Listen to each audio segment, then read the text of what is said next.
Hi guys, welcome to Click Chat with Venkatesh. So, playoff scenario మనకి ఇప్పుడు కంప్లీట్గా clarity వచ్చింది. It is going to be Kolkata Knight Riders versus Sunrisers Hyderabad in the qualifier 1. ఎలిమినేటర్లో Royal Challengers Bengaluru will take on Rajasthan Royals. So royal fight ఇక్కడ Risers versus Riders మనం చూడబోతున్నాం. So first time in IPL history అని చెప్తున్నారు. Last year play ఆఫ్స్కి వెళ్ళిన 4 టీమ్స్లో ఒక్క team కూడా ఈసారి ప్లే ఆఫ్స్కి వెళ్ళకపోవడం. లాస్ట్ ఇయర్ ఎవరెవరు వెళ్ళారు? Last year it was Chennai, Gujarat, Mumbai and LSG. ఈసారి 4 కొత్త టీమ్స్ వచ్చేసినాయి. దీంట్లో ఒక టీం మాత్రం ఇప్పటివరకు టైటిల్ గెలలేదు, ఆర్సీబీ. మిగతా 3 teams previous winners of IPL. So ఈసారి బ్యాటిల్ ఎలా ఉండబోతుంది అనేది మనం చూద్దాం. నిన్న ఎప్పుడైతే Rajasthan Royals and KKR match వర్షార్పణం అయిపోయిందో, దాంతో ఎస్ఆర్హెచ్ మూవ్ అహెడ్, సెకండ్ ప్లేస్కి వచ్చారు. ఎందుకంటే వాళ్ళకి 17 పాయింట్స్ ఉన్నాయి, రాజస్థాన్ రాయల్స్ కూడా 17 పాయింట్స్ ఉన్నాయి. ఒకవేళ మ్యాచ్ జరిగి రాజస్థాన్ రాయల్స్ గెలిచుంటే వాళ్ళకి సెకండ్ ప్లేస్ దక్కేది. కానీ మ్యాచ్ ఎప్పుడైతే రద్దయిందో both finish with 17 points. But SRH had better net run rate కాబట్టి ఎస్ఆర్హెచ్కి నెట్ రన్ రేట్తో వాళ్ళు సెకండ్ ప్లేస్ సాధించారు. దానివల్ల వాళ్ళు క్వాలిఫైయర్ 1 ఆడతారు. మనకు తెలుసు కదా క్వాలిఫైయర్ 1 రూల్ ఏంటంటే, క్వాలిఫైయర్ 1లో గెలిచిన టీం డైరెక్ట్గా ఫైనల్కి వెళ్ళిపోతుంది, ఓడిపోయిన టీం క్వాలిఫైయర్ 2 ఆడుతుంది. ఎవరితో ఆడుతుంది? ఎలిమినేటర్లో గెలిచిన టీంతో ఆడుతుంది. ఎలిమినేటర్లో ఓడిపోయిన టీం ఇంటికి వెళ్ళిపోతుంది. గెలిచిన టీం క్వాలిఫైయర్ 2లో క్వాలిఫైయర్ 1 లూజర్తో ఆడతారు. సో ఆ qualifier 2 winner will take on qualifier 1 winner in the finals. ఇది కొంచెం కాంప్లికేట్గా ఉంటుంది, కానీ మనకి ఐపీఎల్ అలవాటు అయిపోయింది కాబట్టి. మొదట్లో మేము కూడా we use to struggle in explaining, commentary చేసే టైంలో 2015లోనో ఇప్పుడు ఇది రూల్ వచ్చినట్టుగా ఉంది. 2015 ముందే వచ్చినట్టుంది. అంటే అది చెప్పడంలో మాకు కొద్దిగా ఇబ్బంది అయ్యేది మొదట్లో, ఎందుకంటే అది ఎక్స్ప్లెయిన్ చేయాలంటే కొంచెం. కానీ ఇప్పుడు అలవాటు అయిపోయింది మనకి, we know the scenario now. So SRH వరుసగా 5 సార్లు ప్లే ఆఫ్స్కి వెళ్ళారు గతంలో. దాంట్లో ఒకసారి విన్నర్, ఒకసారి రన్నర్ అప్ 16 and 18. కానీ గత 3 సీజన్లుగా వాళ్ళ సిచ్యుయేషన్ లాస్ట్ 3 సీజన్స్లో దారుణంగా పడిపోయింది వాళ్ళ గ్రాఫ్. ఎందుకంటే ప్లే ఆఫ్స్కి వెళ్ళకపోగా వాళ్ళు 2 సార్లు 8th పొజిషన్లో ఫినిష్ అయ్యారు. అండ్ లాస్ట్ టైం అయితే మరీ దారుణంగా 10th ప్లేస్ మాత్రమే వాళ్ళకి దక్కింది. అక్కడి నుంచి క్వాంటమ్ జంప్ బ్రహ్మాండంగా ఇప్పుడు సెకండ్ ప్లేస్కి రావడం చాలా ఇంప్రెసివ్గా, మోస్ట్ ఇంప్రెసివ్ బ్యాటింగ్ సైడ్గా కనిపిస్తారు. మోస్ట్ ఇంప్రెసివ్ ఆల్రౌండ్ సైడ్ అని చెప్పలేం, కానీ మోస్ట్ ఇంప్రెసివ్ బ్యాటింగ్ సైడ్గా వాళ్ళు ప్లే ఆఫ్స్కి వెళ్తున్నారు. ప్రతి టీం కూడా వీళ్ళ బ్యాటింగ్ అంటే భయపడుతున్నారు. Even the likes of Tripathi, Nitish Kumar Reddy కూడా they are matching the quality and explosiveness of players like Travis Head, Abhishek Sharma and Henry Klaasen to less selection. But ఆ అగ్రెసివ్ ఇంటెంట్ కనిపిస్తుంది వాళ్ళలో కూడా. సో వీళ్ళు ప్రతి మ్యాచ్లో కూడా అదే రకమైన అగ్రెసివ్ ఇంటెంట్తో ఆడుతున్నారు. So they are taking the batsmanship of IPL to next level అన్నట్టుగా మనకు కనిపిస్తుంది. So 200 strike rate, hitting those big sixers, ఇది వీళ్ళ ట్రెండ్గా మనకు కనిపిస్తుంది. So SRH is doing really well. చాలా ఇంట్రెస్టింగ్గా ఉండబోతుంది. ఎందుకంటే కేకేఆర్ కూడా సిమిలర్ బ్రాండ్ ఆఫ్ క్రికెట్ ఆడతారు వాళ్ళు కూడా. వాళ్ళకి ఇంకా బౌలింగ్లో స్ట్రెంత్ ఉంది, స్పిన్ బౌలింగ్లో స్ట్రెంత్ ఉంది. అండ్ వాళ్ళకి ఆల్రౌండర్స్ కూడా చాలామంది ఆ టీంలో ఉండడం మనం చూస్తాం. ఎస్ఆర్హెచ్ కొంచెం స్పిన్ బౌలింగ్ వీక్నెస్ మనకి స్పష్టంగా కనిపిస్తుంది. 3 గన్ బౌలర్స్ ఉన్నారు తప్ప మరో ఈ 2 బౌలింగ్ నంబర్స్ విషయంలో వాళ్ళు కొంచెం ఇబ్బంది ఖచ్చితంగా ఎస్ఆర్హెచ్ విషయంలో మనకు కనిపిస్తుంది. సో అది పరిస్థితి. రాయల్ ఛాలెంజర్స్ బెంగళూరు టీంతో ఫేస్ చేయడానికి ఎవరైనా ఇబ్బంది పడతారు. మరోవైపు వాళ్ళ అపోనెంట్ అయిన Rajasthan Royals is going through a horror. 4 మ్యాచ్లు ఓడిపోయారు, 1 మ్యాచ్ వర్షార్పణ అయింది. సో వాళ్ళకి ఆర్సీబీని దాటుకోవడం చాలా కష్టమైన పరిస్థితి. అంటే యాజ్ ఫామ్ సజెస్ట్, కానీ ఆ రోజున ఏమైనా జరగచ్చు. కానీ ఆర్సీబీ ఇప్పుడు ఉన్న ఫామ్లో వాళ్ళని ఎదుర్కోవడం చాలా కష్టంగా మనకి కనిపిస్తుంది. సో ఇప్పుడు ఒకసారి మనం పాయింట్స్ టేబుల్ ఎవరెవరు ఎక్కడ ఫినిష్ అయ్యారో చూద్దాం. కేకేఆర్కి 9 విన్స్తో 20 పాయింట్స్ తెచ్చుకున్నారు. వాళ్ళకి 2 మ్యాచ్లు నో రిజల్ట్ వచ్చిన, లేకపోతే ఇంకా ఎక్కువ పాయింట్స్ వచ్చుండేవి. So they are very very impressive. అందరికంటే ఎక్కువగా 9 wins ఉన్నాయి. సెకండ్ ప్లేస్లో ఉన్న ఎస్ఆర్హెచ్కి, థర్డ్ ప్లేస్లో ఉన్న రాజస్థాన్ రాయల్స్కి 8 points ఈచ్ ఉన్నాయి, 8 wins ఈచ్ ఉన్నాయి, 17 points ఉన్నాయి. ఒక మ్యాచ్ వీళ్ళకి నో రిజల్ట్ ఉంది. So the both finish with 17. తర్వాత RCB, CSK, DC and LSG ఈ 4 టీంలు కూడా 4th, 5th, 6th, 7th ప్లేస్లో ఉన్నాయి. RCB at 4, CSK at 5, DC at 6, LSG at 7. ఈ 4 టీమ్స్కి కూడా 14 points ఈచ్ వచ్చాయి. 14 points ఈచ్ వచ్చాయి 4 టీమ్స్ కూడా. అయితే RCB better net run rate. ఒకప్పుడు వాళ్ళ నెట్ రన్ రేట్ బాగలేదు, పాయింట్స్ టేబుల్ అట్టడుగున కనిపించారు. అయినా వాళ్ళు తర్వాత గెలవడంతో పాటు వరుసగా 6 మ్యాచ్లు గెలవడంతో పాటు మంచి ఫెసైల్ మార్జిన్తో, చాలా పెద్ద లార్జ్ మార్జిన్తో గెలిచి వాళ్ళు నెట్ రన్ రేట్ ఇంప్రూవ్ చేసుకోవడం కాకుండా ఒక tremendous most fantastic comeback story in ఐపీఎల్ని వాళ్ళు scripted that fantastic story. Scripted అంటే మళ్ళీ మీరు ఏదో అనుకోకండి. స్క్రిప్టెడ్ అంటే మళ్ళీ అక్కడ అర్థాలు మారింది.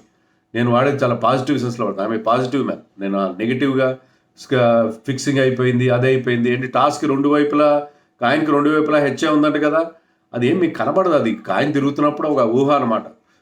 2 వైపులా ఉంది కదా, ఎక్కడో జరిగిపోయింది. టాస్ అంత ఇంపార్టెంట్. టాస్ గెలిచినప్పుడే వాళ్ళు గెలుస్తారా మ్యాచ్లు? నాకు అర్థం కాదు. ఎందుకు ఫిక్సింగ్ చేస్తారు టాస్ ఫిక్సింగ్లు? నాకు ఇవన్నీ మీమ్స్ పంపిస్తుంటారు చాలామంది. నాకైతే చాలా చాలా చాలా బీపీ పెరుగుతుంటుంది. నేను చెప్పాను కదా, బీపీ నాకు కొంచెం బీపీ ఎక్కువ. బట్ ఇలాంటివన్నీ సరే, అది వేరే విషయం. సో తర్వాత నెంబర్ 8లో గుజరాత్ టైటన్స్ ఉంది, నెంబర్ 9లో పంజాబ్ కింగ్స్, లాస్ట్లో 5-time ఛాంపియన్ ముంబై ఇండియన్స్ లాస్ట్లో. సో సిఎస్కే అండ్ ఎంఐ ఈ 2 టీమ్స్ కూడా 5 సార్లు టైటిల్ గెలిచిన 2 టీమ్స్ కూడా ఈసారి ప్లే ఆఫ్స్కి వెళ్ళని పరిస్థితి. అది ఫస్ట్ టైం ఏమో బహుశా ఈ 2 టీమ్స్లో ఒక టీం కూడా ప్లే ఆఫ్స్కి వెళ్ళని, అది that I have to check. So 8లో జీటీ, 9లో పంజాబ్ కింగ్స్, 10లో Mumbai Indians. LSG and GT వాళ్ళు కొత్త టీమ్స్. మొదటి 2 సీజన్లు కూడా వాళ్ళు ప్లే ఆఫ్స్కి వెళ్ళారు. జీటీ అయితే ఒకసారి విన్నర్, ఒకసారి రన్నర్, కానీ ఈసారి 8th ప్లేస్తో సరిపెట్టినారు. ఎల్ఎస్జీ కూడా ఈసారి ప్లే ఆఫ్స్కి వెళ్ళలేకపోయింది, 7th ప్లేస్తో సరిపెట్టినారు. డీసీ వాజ్ ఇంప్రెసివ్, కానీ వాళ్ళకి ఆ ఇంజరీస్ అని చివరిలో వాళ్ళకి కొన్ని కలిసి రాలేదు. So DC finished at number 6. CSK కూడా చివరికి వచ్చేసరికి వాళ్ళకి ఇంజరీస్, తర్వాత non availability of key players, ఇవన్నీ కూడా వాళ్ళని దెబ్బతీస్తుందని చెప్పాలి. సో 4 టీమ్స్ చాలా ఇంప్రెసివ్గా వెళ్తున్నాయి ప్లే ఆఫ్స్కి. నేను వర్షం వచ్చిన తర్వాత మ్యాచ్ చేయట్లేదని చెప్పి కొంతమంది కోపం వస్తుంది. ఎస్ఆర్హెచ్ క్వాలిఫై అయినప్పుడు వాళ్ళ మ్యాచ్ రద్దయిన టైంలో గుజరాత్ టైటన్స్తో నేను ప్రాణంలో ఉన్నాను. ప్రాణంలో ఉంటే నేను ఎలా చేస్తాను? వీడియో చేయలేదని చెప్పి ట్విట్టర్లో వాటిలో నా మీద కామెంట్స్.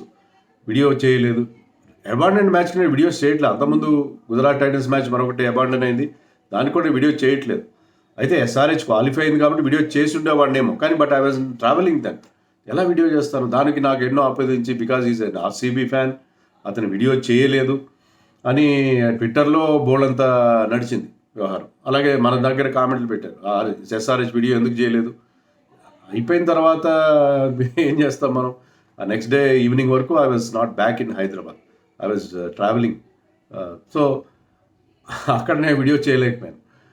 దానికి నాకేదో ఆపాదిస్తున్నారు, నేను ఆర్సీబీ ఫ్యాన్ అని. మరి మొన్న ఆర్సీబీ వాళ్ళు అంత అద్భుతమైన విజయం సాధించినప్పుడు నేను లేట్ నైట్ కాబట్టి మ్యాచ్ చూసాను. నేను కూడా చాలా ఎక్సైటెడ్గా ఫీల్ అయ్యాను ఆ మ్యాచ్లో. టోటల్గా ఇన్వాల్వ్ అయిపోయి, అంటే ఇటైనా వెళ్తుంది కదా, థ్రిల్లర్ మ్యాచ్ కదా. So my energies were little bit drained. కాబట్టి నేను మామూలుగా కొంచెం ఫ్లాట్గా చెప్పారైతే నువ్వు నవ్వుతూ చెప్పలేదని చెప్పి నువ్వు ఆర్సీబీ వ్యతిరేకం అని చెప్పి, నేను ఆర్సీబీ ఫ్యాన్స్ అని కొంతమంది భావిస్తారు, కొంతమంది ఎస్ఆర్హెచ్ ఫ్యాన్ అని కొంతమంది భావిస్తారు, కొంతమంది సిఎస్కేకి నువ్వు చాలా సపోర్ట్ చేస్తావు, ధోనికి సపోర్ట్ చేస్తావు అని కొంతమంది చెప్తారు. మీరు తేల్చుకోండి, నేను ఎవరి ఫ్యాన్ అని తేల్చుకోండి ప్లీజ్. నేను అక్కడ కమ్యూనిటీ ట్యాబ్లో పోల్ పెట్టేస్తాను, నా ఫేవరెట్ టీం ఏదో చెప్పండి. మీరే చెప్పాలి, నాకు ఇది నాకు తెలియదు. I don't have a favourite team. So మీరే నాకు చెప్పండి నా ఫేవరెట్ టీం ఏదో, అది బాగుంటుంది.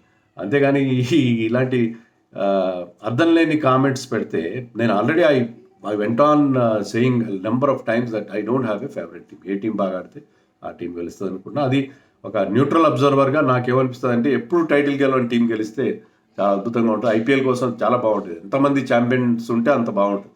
అంతేగాని పంజాబ్ కింగ్స్ 10 సార్లుగా వాళ్ళు కనీసం ప్లే ఆఫ్స్కి రాలేదు. వాళ్ళు ప్లే ఆఫ్స్కి వెళ్తే బాగుంటుందని చెప్పి నేను చాలా కోరుకున్నాను.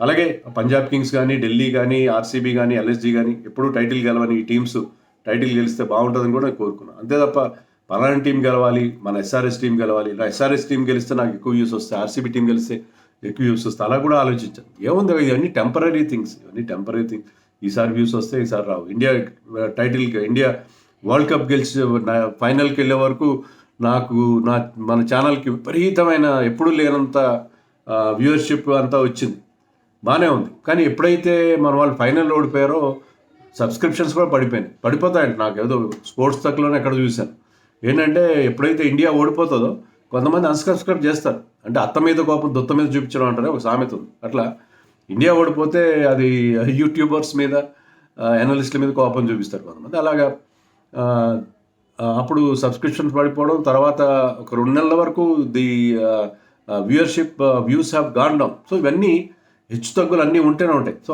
ఆ రకంగా నేనేం ఆలోచించాను. నా ఐడియా ఏంటంటే, generally good team should win, better team should win on that day అనేది నా ఐడియా ఉంటుంది. ఎవరు ఏ టీం అయితే బాగుంది, బాగా పర్ఫామ్ చేస్తున్నారు, ముఖ్యంగా ఇండియన్ యంగ్స్టర్స్ బాగా ఆడుతున్నారు, అలాంటివన్నీ చూస్తాను తప్ప నన్ను మా పిల్లలు కూడా అడుగుతారు, నీకేంటి డాడీ నీ ఫేవరెట్ టీం ఏంటి అని అడుగుతారు.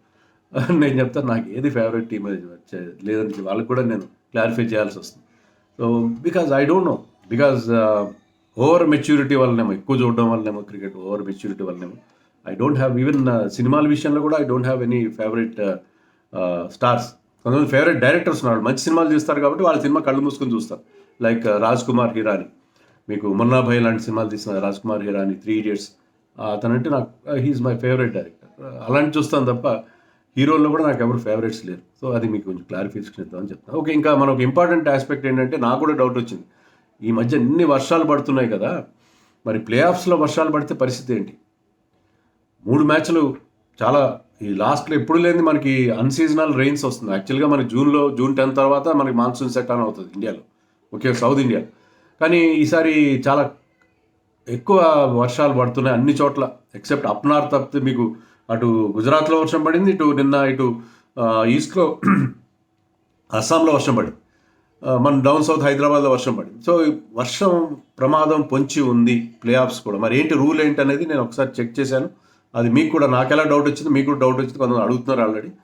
దీనికి ఇక్కడ రెయిన్ రూల్ ఏంటంటే వర్షం కనుక పడితే రిజర్వ్ డే ఉంటుంది. రిజర్వ్ డే కంటే ముందు కూడా ప్రోటోకాల్ ఏముందంటే 120 minutes ఎక్స్ట్రా టైం ఉంటుంది.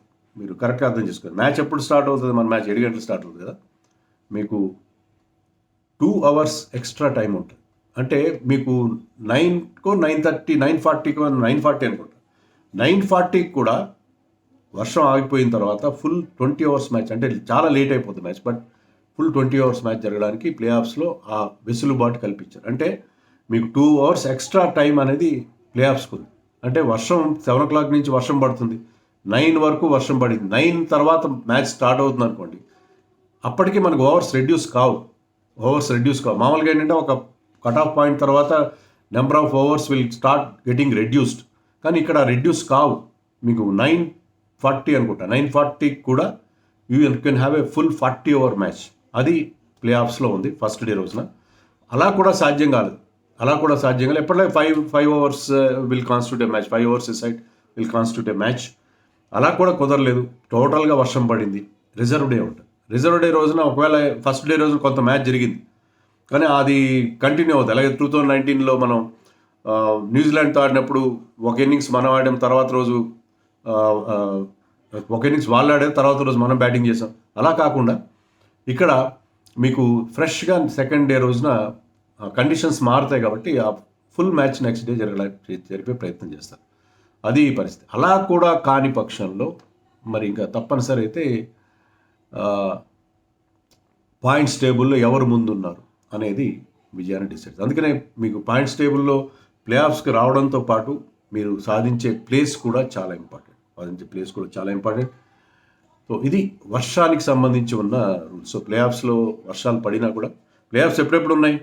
21st, 22nd, 21st క్వాలిఫైయర్ 1 ఉంది అహ్మదాబాద్లోని మొటేరా స్టేడియంలో. 22nd ఎలిమినేటర్ ఉంది, అది Rajasthan Royals versus royal challenge Bengaluru, అది కూడా అహ్మదాబాద్లో జరుగుతుంది. సో 21st 22nd ఈరోజు మ్యాచ్ లేదు. రేపు ఎల్లుండి మనకి Q1 అండ్ ఎలిమినేటర్ ఉన్నాయి. Q2 క్వాలిఫైర్ 2 24th ఉన్నది, ఒకరోజు గ్యాప్ తర్వాత. Q2 అనేది చెన్నైలో జరుగుతుంది. క్వాలిఫైర్ 2 26th రోజున, సండే రోజున ఫైనల్ ఉంటుంది. ఒకరోజు గ్యాప్ తర్వాత ఫైనల్ ఉంటుంది 26th రోజున చెన్నైలో. సో ఇది చెన్నై వెదర్ కానీ అహ్మదాబాద్ వెదర్ కానీ బాగానే ఉంది. కొంత క్లౌడీ అని చెప్తున్నారు తప్ప పార్ట్లీ క్లౌడీ, మోస్ట్లీ క్లౌడీ అని చెక్ చేశాను. వర్షం ప్రమాదం అయితే ఏం చెప్పట్లేదు, కానీ చెప్పలేం కదా ఇప్పుడు, ఎందుకంటే వర్షాలు, అకాల వర్షాలు పడుతున్నాయి. సడన్గా వర్షం పడవచ్చు అహ్మదాబాద్లో, చెన్నైలో. మరి అందుకని ఈ రెయిన్ రూల్ విషయం కూడా మీకు క్లారిఫై చేసే ప్రయత్నం చేస్తాం. సో అది పరిస్థితి. Congratulations to KKR, SRH, RR and RCB. So మనకి ఈసారి చాలా లీగ్ ఫేజ్ చాలా ఇంట్రెస్టింగ్గా సాగింది. మన చివరి మ్యాచ్ వరకు కూడా మనకి 4 ప్లేసులు కన్ఫర్మ్ కాలేదు. సో అందుకని మనకి ప్లే ఆఫ్స్ కూడా అంతే ఎక్సైటింగ్గా జరగాలని చెప్పి కోరుకుంటున్నాను.